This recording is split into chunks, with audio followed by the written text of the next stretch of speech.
शिव पंचायत में गुड़, चावल, लाल फूल और लाल मिर्ची के 11 दाने पानी के कलश में तांबे के लोटे में लेकर हाथ को ऊंचा कर नेत्र, नासिका, वक्षस्थल के सम्मुख में जो सूर्य नारायण को अर्घ देता है, जल चढ़ाता है, पर जो सूर्य को अर्घ रविवार के दिन दे देता है, अगले रविवार तक पैसे की आवक आना प्रारंभ हो जाती है। पत्रिका खोलते हैं पंडित जी और कह देते हैं कि काल सर्प दोष है। पत्रिका खोलते हैं और कह देते हैं पितृ दोष है। उनसे मेरा निवेदन है, जिसकी पत्रिका में काल सर्प दोष है, पितृ दोष है, उनसे निवेदन करूंगा, यदि काल सर्प दोष है और आप त्र्यंबकेश्वर जाकर पूजन नहीं करा सकते काल सर्प दोष की, तो एक तांबे के कलश में शक्कर भर लो, उस पे चांदी के 2 नाग नागिन रख लो। रविवार के दिन सिर के पास में, जिस घर में सोते हो, पलंग पर सोते हो, उस पलंग के थोड़ी सी दूर पर उस कलश को रख लो। सोमवार को स्नान करो, सुबह जल्दी उठकर दोनों नाग नागिन की पूजन करो। घर में किसी से ज्यादा बात ना करो। स्नान कर कर पूजन कर कर थोड़ा सा कटोरी में कच्चा दूध लेकर उस नाग नागिन पर चढ़ाकर पूजन कर कर सफेद फूल 2 चढ़ाकर उस कलश को ले जाओ और शंकर जी के शिवलिंग पर ऐसे अर्पण कर दो। कलश वापिस ले आओ, नाग नागिन शक्कर सब चढ़ा दो। वापिस घर पर आओ, घर पर आकर फिर एक बार स्नान करो। महाराज, कितना भी भारी काल सर्प दोष क्यों ना हो, पितृदोष कैसा भी हो, उसमें आराम लग जाता है। शिव महापुराण की कथा कहती है, जिसके शरीर में काया का रोग हो जाता है, सोरायसिस जैसी बीमारी हो जाती है, खाल निकलने लगती है, चेहरे पर कालापन आ जाता है, आंखों के नीचे कालापन आ जाता है, या शरीर में काले काले धब्बे पूरे शरीर में कहीं पर भी पड़ जाएं, डॉक्टर का इलाज करवाओ, डॉक्टर को शिव मानो, जो दवाइयां दे वो खाओ, जांचें करने की बोले जांचें कराओ, पर साथ में एक काम और करो, शंकर भगवान को 5 बेलपत्र 5 दुर्वा समर्पित कर कर एक ही लोटे से 5 बार थोड़ा थोड़ा जल सुंदरेश्वर महादेव के नाम से चढ़ाओ। कौन से महादेव? सुंदरेश्वर महादेव। जो जल चढ़ाया है उस जल को कटोरी में झेल कर लेकर आओ। 5 दुर्वा में से 1 दुर्वा 1 बेलपत्र उठाकर ले आओ। बेलपत्री को सुबह के समय खा लो, दुर्वा को प्रदोष काल में खा लो, और वो पानी को पूरे शरीर पर 5 बार लगाना चालू कर दो। शरीर में कितना भी अगर कालापन आ रहा होगा, छट्टे पड़े होंगे, सोरायसिस जैसी बीमारी भी होगी, तो लगभग 1.5 महीने के अंदर पूरा काया ठीक होना प्रारंभ हो जाएगी। सुंदरेश्वर महादेव का इतना महत्व। जैसे सूर्य को अर्घ देने के लिए जब नारी अगर पुरुष वर्ग सूर्य को अर्घ दे और उसका काम अटक रहा हो, तो लक्ष्मी लेने के लिए आपको बताया था कि मिर्ची के दाने उसमें डालना है, पर अगर कोई काम अटक रहा उसके लिए कंकु डालकर सूर्य को अर्घ देना चाहिए। बच्चा पढ़ाई के लिए जा रहा हो, परीक्षा में पास होना है, सीए की पढ़ाई बैठ रहा हो या इंजीनियर की पढ़ाई कर रहा हो, या कोई सेमेस्टर निकालना हो, नहीं निकल रहा, तो 21 दाने पीले चंदन के करके उसको पानी के कलश में डालकर सूर्य को अर्घ दिलाकर बच्चे को परीक्षा देने भेज दो। जिंदगी में फेल नहीं हो सकता, पास होकर ही आएगा, अच्छे नंबर से होकर। 1 लोटा पानी भरो, 7 पत्ती नीम की डालना। काय की डालना? नीम, कड़वी नीम, मीठी नीम नहीं, कड़वी नीम। 7 पत्ती नीम की डाल लो और 7 उसमें बेलपत्र डाल लो। जिस व्यक्ति का ब्लड प्रेशर हाई हो, लो हो, उसके कमरे में उसको प्लेट से ढककर रख दीजिए। सुबह स्नान कर कर वही व्यक्ति जिसका ब्लड प्रेशर ऊंचा नीचा होता है उसको शिव जी को समर्पित करना। शिव को चढ़ाकर उसी का पानी 7 बार उसी स्थान पर ग्रहण कर लेना।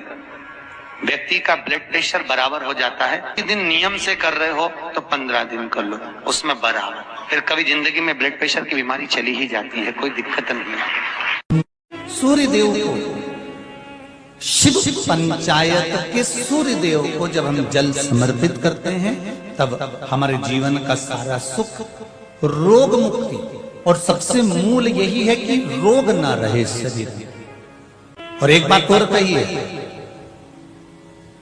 अगर कोई बड़ी बीमारी है, कोई बात आपको शंकर भगवान से कहना है, तो रविवार के दिन जब सूर्य को अर्घ देंगे तो वही कलश रख देंगे अर्घ दिया हुआ, फिर उसको आपको धोना नहीं है। दूसरे दिन सोमवार का दिन पड़ेगा, फिर जल भर लो उसी कलश में, सूर्य नारायण को अर्घ देकर वही कलश से वापिस जल भरकर शंकर जी के मंदिर में ले जाकर जल को चढ़ाना प्रारंभ कर दीजिए। आपको स्वयं बड़ी रोग, बड़ी बीमारी में भी आराम लगना प्रारंभ हो जाएगा। आप कहो उसको। सूर्य नारायण भगवान को रविवार के दिन पूजा जाता है। वैसे तो नियम से रोज जल चढ़ना चाहिए, पर अगर बीपी शुगर वाले हैं, आप रोज जल चढ़ा रहे हो तो रविवार सोमवार का ध्यान कर लेना। रविवार को चढ़ाए तो सोमवार को शिव जी को चढ़ाए, उसी तांबे के लोटे से। जिसको कैंसर जैसी बीमारी हो, लीवर किडनी की बीमारी हो, डायलिसिस चल रहा हो, या बीपी ज्यादा ऊंचा नीचा हो रहा हो, तो रविवार के दिन जब सूर्य नारायण भगवान को अर्घ दो, रविवार के दिन जब सूर्य नारायण भगवान को अर्घ दो, और रविवार के दिन जब सूर्य नारायण भगवान को अर्घ दोगे तो उसी तांबे के लोटे को धोना मत, रख देना, और उसी तांबे के लोटे को रविवार को सूर्य को अर्घ देकर वही तांबे के लोटे में फिर पानी भर लेना, और सोमवार के दिन उसी तांबे के लोटे से शंकर जी को जाकर जल चढ़ा देना, और उस पानी को लाकर थोड़ा सा आचमन कर लेना। बीपी और शुगर लेवल में आना प्रारंभ हो जाएगा। 2-4 हफ्ते कर देखो। सूर्य नारायण भगवान को रविवार के दिन पूजा जाता है। वैसे तो नियम से रोज जल चढ़ना चाहिए, पर अगर बीपी शुगर वाले हैं, आप रोज जल चढ़ा रहे हो तो रविवार सोमवार का ध्यान कर लेना। रविवार को चढ़ाए तो सोमवार को शिव जी को चढ़ाए, उसी तांबे के लोटे से, उसी पात्र से। अभी तो लोगों को यही नहीं मालूम था कि सूर्य नारायण भगवान को जल चढ़ाते हैं तो वो जल का जो पानी निकलता है, सूर्य की किरण पड़ती है तो शरीर के रोग ठीक कर देती है। अब लोगों को जरा पानी चढ़ाना चालू तो करने दो। हॉस्पिटल में कोई बीपी और शुगर वाला नहीं जाएगा, सब घर में ही ठीक हो जाएगा।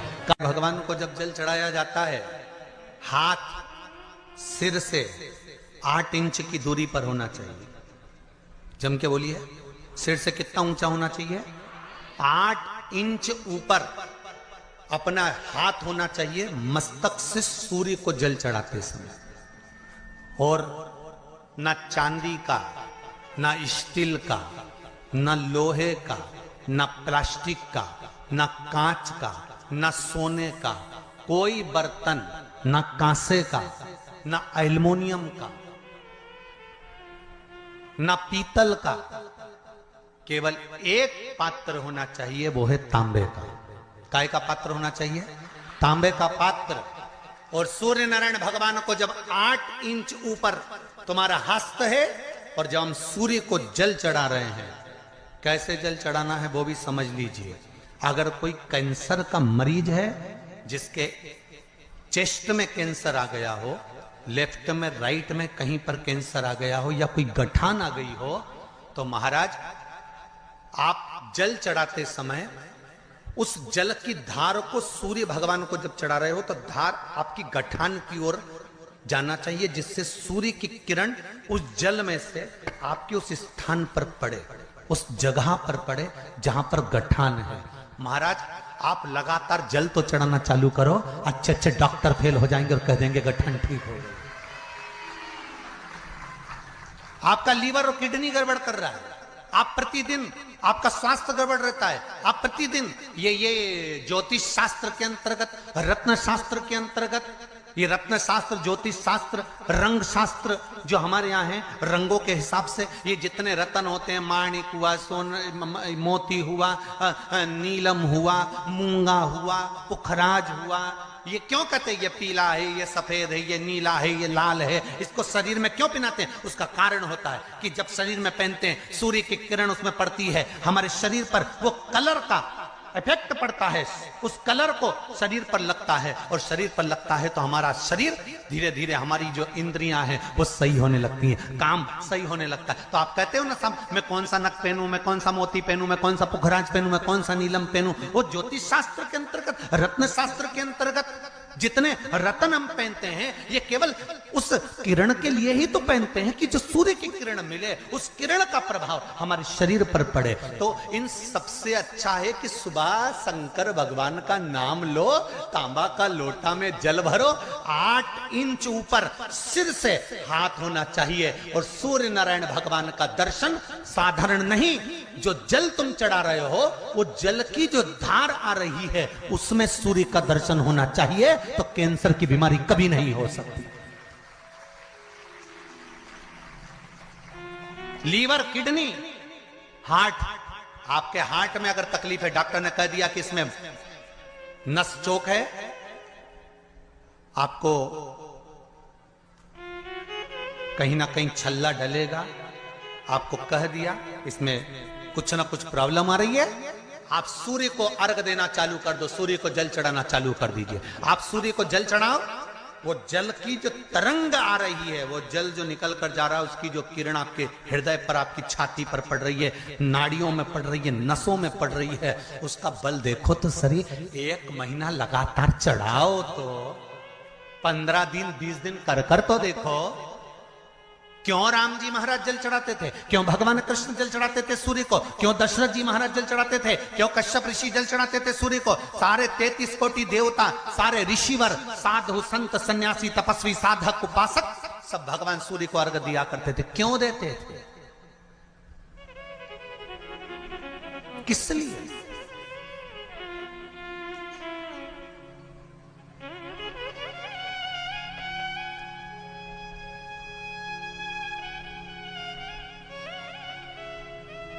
सूर्य नारायण भगवान को जल चढ़ाते समय आपके पंजों की एड़ी ऊंची नहीं होना चाहिए, ध्यान दीजिएगा महाराज। आपका पंजा पांव का पूरा की पूरा जमा होना चाहिए भूमि पर। हाथ कितने इंच ऊपर, 8 इंच ऊपर होना चाहिए। जल जो गिरे, सूर्य की किरण, सूर्य का दर्शन उस जल की रोशनी में करना चाहिए। क्या होगा उससे? जिस बच्चे को आंख में चश्मा लगा हो, मोटे से मोटा चश्मा लगा हो, छूट नहीं रहा हो, तो थोड़े दिन उसको सूर्य का अर्घ चढ़वाना चालू कर दो और जल में से सूर्य का दर्शन कराना चालू कर दो। सूर्य का दर्शन जल में से 2 महीना 2.5 महीना बहुत है, आंख की रोशनी बढ़ जाएगी, चश्मा हट जाएगा। आप कर देखिए।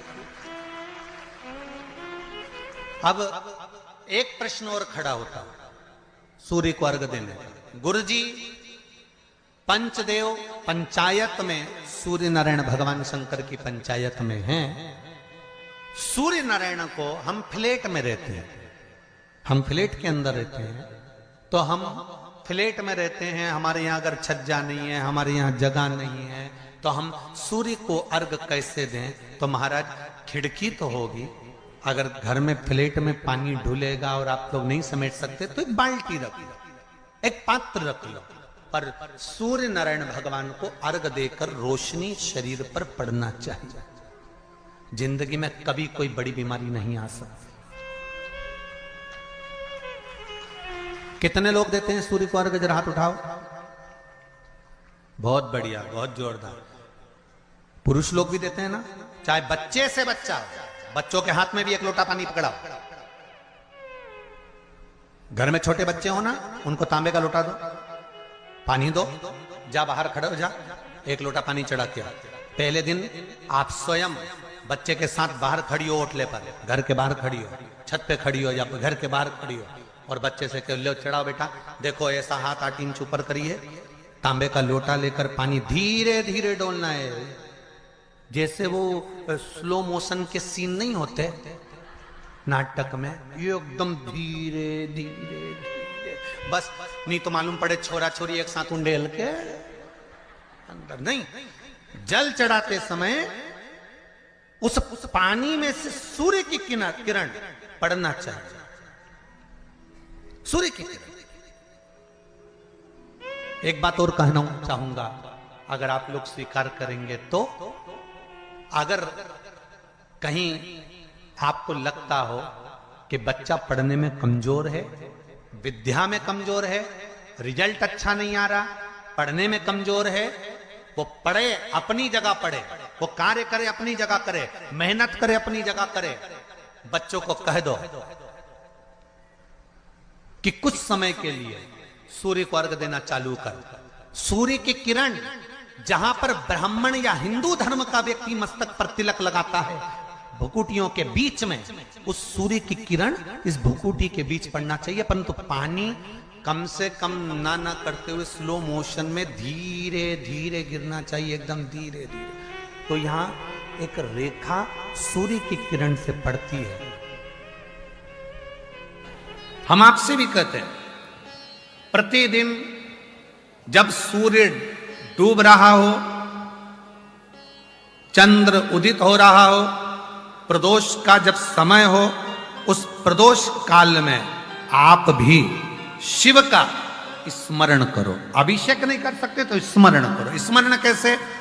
बस तुम्हें लग रहा है कि मेरे घर में धन की कमी है, संपदा की कमी है, मेरे घर में वैभव की कमी है, मेरे घर में लक्ष्मी की कमी है, मेरा व्यापार नहीं हो रहा, भगवान मेरे बच्चों की लाइन नहीं बैठ रही, ना विवाह हो रहा, ना उनकी कोई नौकरी लग रही है, तो शाम का समय प्रदोष काल और दरवाजे की ओर जिस समय पर प्रदोष काल में प्रतिदिन मेरे शंकर भगवान माता पार्वती के साथ में नंदी पर बैठकर भ्रमण के लिए निकलते हैं, वो प्रदोष काल के समय पर दरवाजे की ओर मुख कर कर भगवान शंकर के या तो पंचाक्षर मंत्र नमः शिवाय, या षडाक्षर मंत्र ओम नमः शिवाय, या श्री शिवाय नमस्तुभ्यम, बस दरवाजे की ओर देखते हुए 5 बार या 7 बार शिव के नाम का उच्चारण कर कर,